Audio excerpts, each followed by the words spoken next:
Hi guys, welcome back to my channel. मेरा नाम है ऋषभ गोयल और हम डीए पढ़ रहे थे। डीए में हमने अभी तक यूनिट 1, यूनिट 2 और यूनिट 3 कंप्लीट कर ली है। पिछली वीडियो में मैंने ट्रैवलिंग सेल्समैन प्रॉब्लम का मेथड 2 बताया था, जिससे हमने हमारी यूनिट 3 कंप्लीट कर ली थी। अगर आपने अभी तक वो वाली वीडियो नहीं देखी है तो मैं उसका लिंक आई बटन में दे दूंगा, आप वहाँ से जाकर उस वीडियो को देख सकते हैं। और मैं आपको रिकमेंड करूँगा कि आप यूनिट 1, 2, 3 कंप्लीट करने के बाद ही यूनिट 4 को देखें। अब हम स्टार्ट करते हैं इस वाली यूनिट में स्ट्रिंग मैचिंग के साथ। स्ट्रिंग मैचिंग में सबसे पहला टॉपिक हमारा रहेगा the naive string matching algorithm. तो ये एक तरीके का एल्गोरिथम है। अब सबसे पहले हम स्टार्ट करेंगे स्ट्रिंग मैचिंग से। स्ट्रिंग मैचिंग का मतलब क्या होता है? स्ट्रिंग मैचिंग का मतलब हमें समझ में आ रहा है वर्ड से कि स्ट्रिंग्स को मैच करना। हमें दो स्ट्रिंग्स दे रखी होंगी और हमें फाइंड करना होगा कि वो आपस में मैच हो रही हैं या नहीं हो रही। अब वो देखेंगे हम नेव स्ट्रिंग मैचिंग एल्गोरिथम से कि कैसे एल्गोरिथम हमें यूज़ करना है और किस तरीके से हमें ढूंढना है कि हमारी स्ट्रिंग्स मैच हो रही हैं या नहीं हो रही। It is the simplest method for pattern matching. Performs checks at all positions in the text whether an occurrence of the pattern starts there or not. After each attempt, the algorithm shifts the pattern by exactly one's position to the right.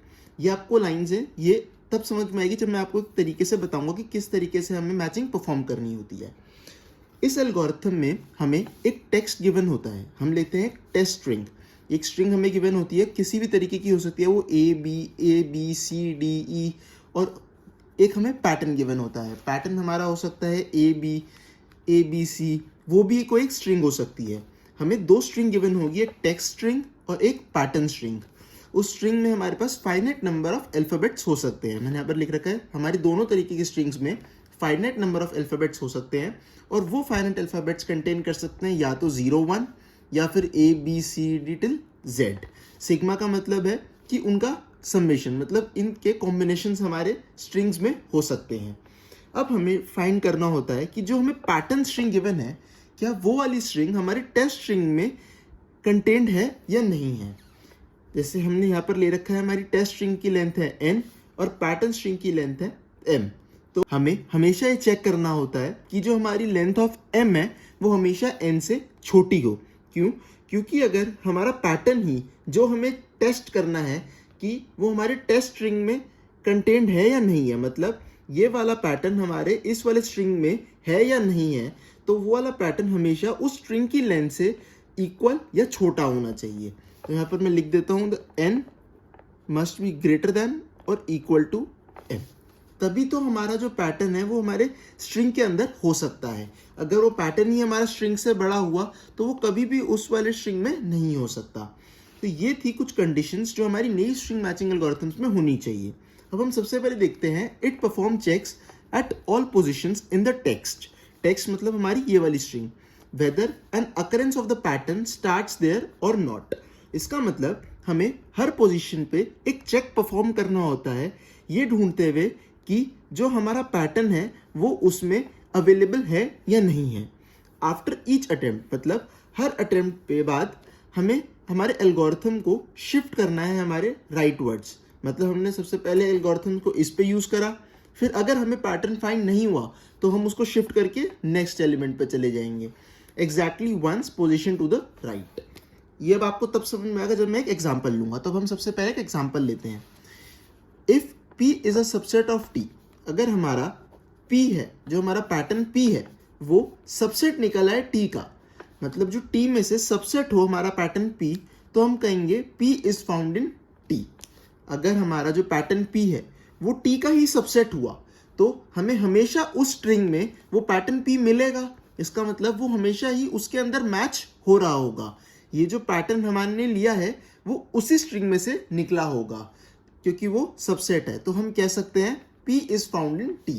P किस में से निकला होगा? T में से ही। तो हमें P कहाँ मिलेगा? T में ही मिलेगा। Pattern P occurs with shift S in T।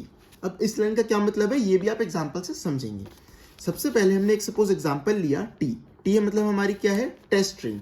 ये हमें एक टेस्ट स्ट्रिंग गिवन है, सपोज ऐसे ए बी बी सी और आगे और भी एलिमेंट्स हो सकते हैं, suppose n number of elements. और हमें हमारा एक पैटर्न गिवन है P that is A B A. अब हमें इसमें नेव स्ट्रिंग मैचिंग परफॉर्म करनी है। तो सबसे पहला हमारे क्या होता है? Perform check at all positions in the text whether an occurrence of the position starts there or not. After each attempt, algorithm shifts exactly once to right, मतलब सबसे पहले हमें स्टार्टिंग करनी होगी हमारे फर्स्ट एलिमेंट से, और फर्स्ट एलिमेंट पे जब हम आइट्रेशन परफॉर्म करते हैं तब हम उसे कहते हैं S0। अब S0 का मतलब क्या है? S0 का मतलब है shift 0।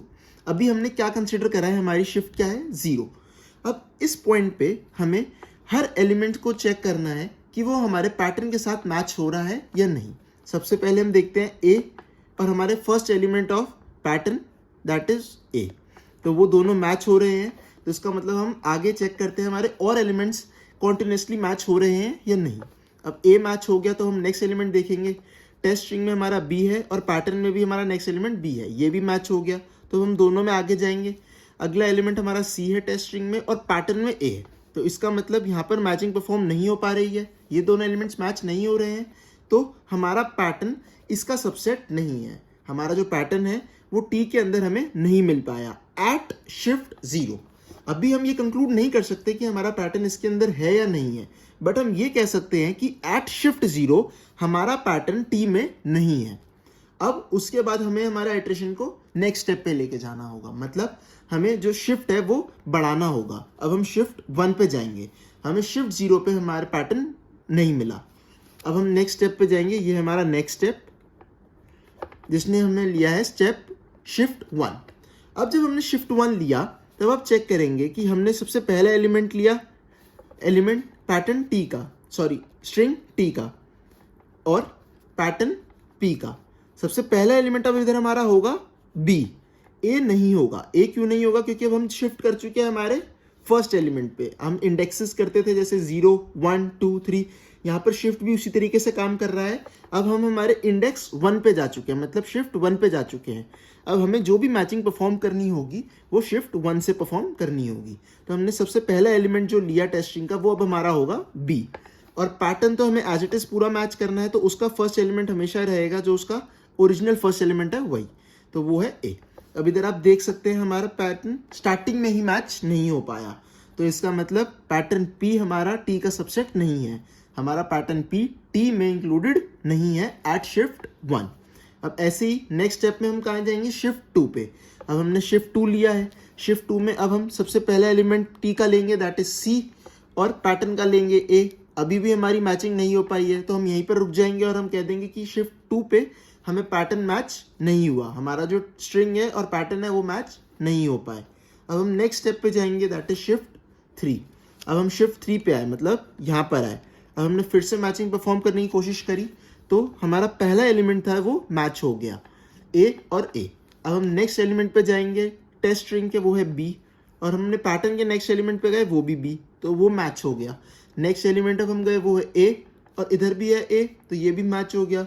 Next element A and then again A in pattern, तो ये भी मैच हो गया। अब आप देख सकते हैं कि हमारे सारे पैटर्न के एलिमेंट्स कंप्लीट हो चुके हैं और हमारे वो सारे टेस्ट स्ट्रिंग के साथ कॉन्टिन्यूसली मैच हो चुके हैं। इसका मतलब हमारा जो पैटर्न P है वो हमारे टेस्ट स्ट्रिंग में इंक्लूडेड है एट शिफ्ट 3। हमने कौन से शिफ्ट में निकाला? शिफ्ट 3 पे, इसलिए हमने इधर लाइन लिखी थी pattern P occurs with shift T occurs with shift S in T। तो इधर हम क्या लिख सकते हैं? हमारा pattern P occurs with shift 3 in T, क्योंकि हमारा जो पैटर्न P है वो T में अकर हुआ है एट शिफ्ट 3 पे। यहाँ पर आप देख सकते हैं मैंने लिख रखा है P matches T at shift is equals to 3। तो ये था example naive string matching algorithm का।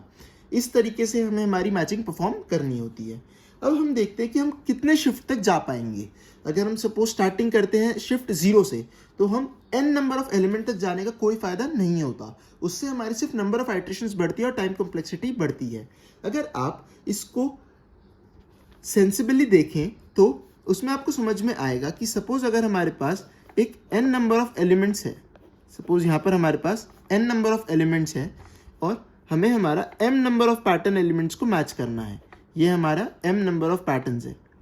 तो अगर हम हमारे n माइनस m एलिमेंट तक जाएं तो ये हमारा क्या होगा? n माइनस mth एलिमेंट होगा। इधर हमें मिलेगा n माइनस mth एलिमेंट। तो अगर हम 0 से n माइनस m तक मैचेस परफॉर्म करें तो हमें पैटर्न मिल जाना चाहिए। अगर उसके बाद हम आइट्रेशन करेंगे तो हमारा टेस्ट स्ट्रिंग का एलिमेंट बचे हैं वो हमारे कम रह जाएंगे पैटर्न से, क्योंकि आप देख सकते हैं अगर हम इससे आगे गए तो हमारे जो नंबर ऑफ एलिमेंट्स होंगे वो पैटर्न से ही कम रह जाएंगे, तो कभी भी मैचिंग परफॉर्म हो ही नहीं पाएगी। जैसे सपोज मैं n को 5 लेता हूँ, यहाँ पर हमने 5 एलिमेंट्स लिए, और जो हमें पैटर्न परफॉर्म मैचिंग करनी है उसके लिए मैं एलिमेंट्स 3 लेता हूँ, पैटर्न में ले लेता हूँ 3 का।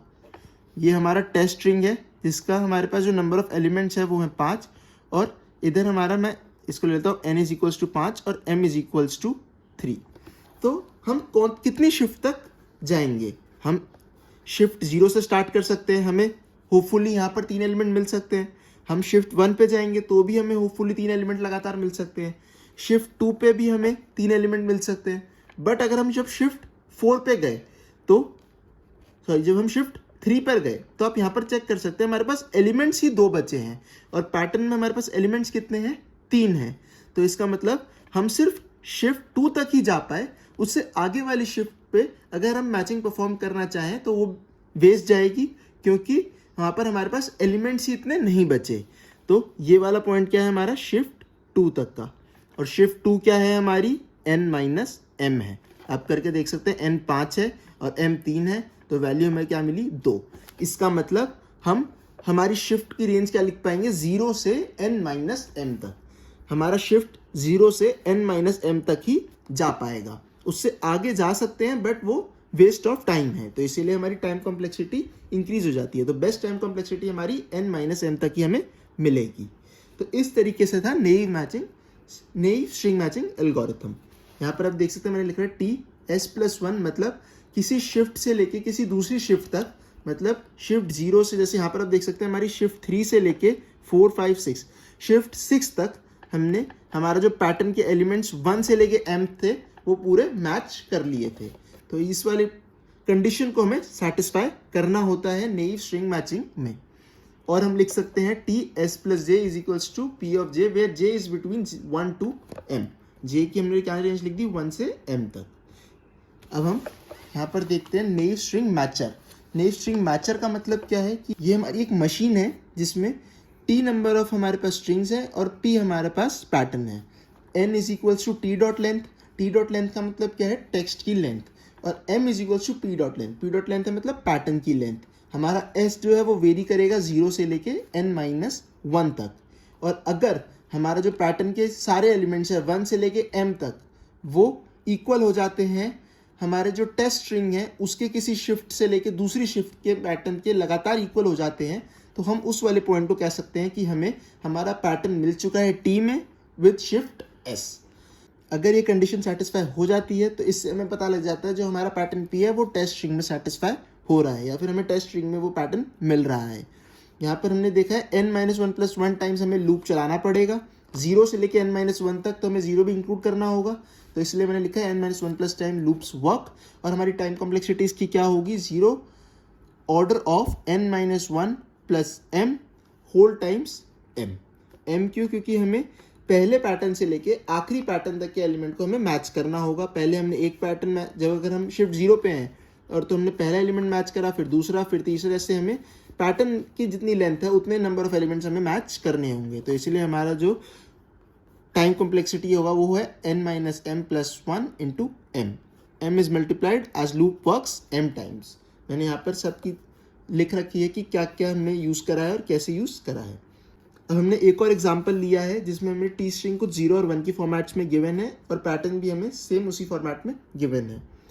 सबसे पहले हम एट शिफ्ट 0 चेक करेंगे। शिफ्ट 0 पे हमने यहाँ पर पैटर्न लिखा 0001, हम शिफ्ट 0 पे मैच करेंगे, 0 और 0 मैच हो गया, फिर नेक्स्ट एलिमेंट लेंगे वो भी मैच हो गया, नेक्स्ट एलिमेंट भी मैच हो गया, बट उसके बाद वाले एलिमेंट मैच नहीं हो रहा, मतलब यहाँ पर 0 है और यहाँ 1 है, तो इसका मतलब at shift 0 the pattern does not match.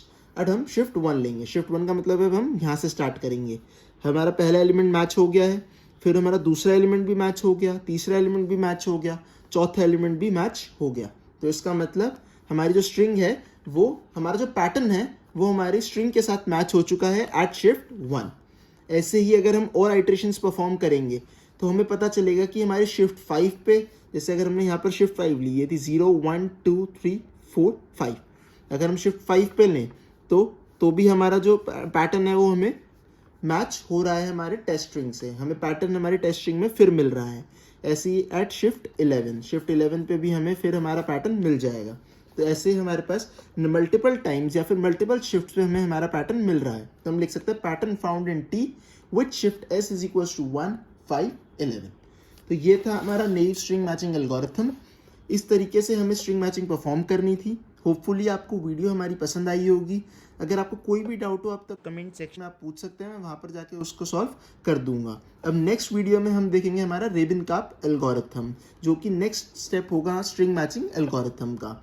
अब हमने यूनिट 4 स्टार्ट कर दी है, यूनिट 1 2 3 हम कंप्लीट कर चुके हैं। आपको मैं सजेशन दूंगा कि आप वो सब वीडियोस भी ज़रूर देखें, मैं उनका लिंक डिस्क्रिप्शन में दे दूंगा और आई बटन में भी वीडियोस का लिंक मैं दे दूंगा, आप वहाँ से भी उनको देख सकते हैं। अगर आपको मेरी वीडियोस अच्छी लग रही हो तो अपने फ्रेंड्स के साथ ज़रूर शेयर करें, ताकि उनकी भी सेमेस्टर एग्जाम में हेल्प हो सके और वो भी काफ़ी अच्छे नंबर ला सकें। Thank you, bye.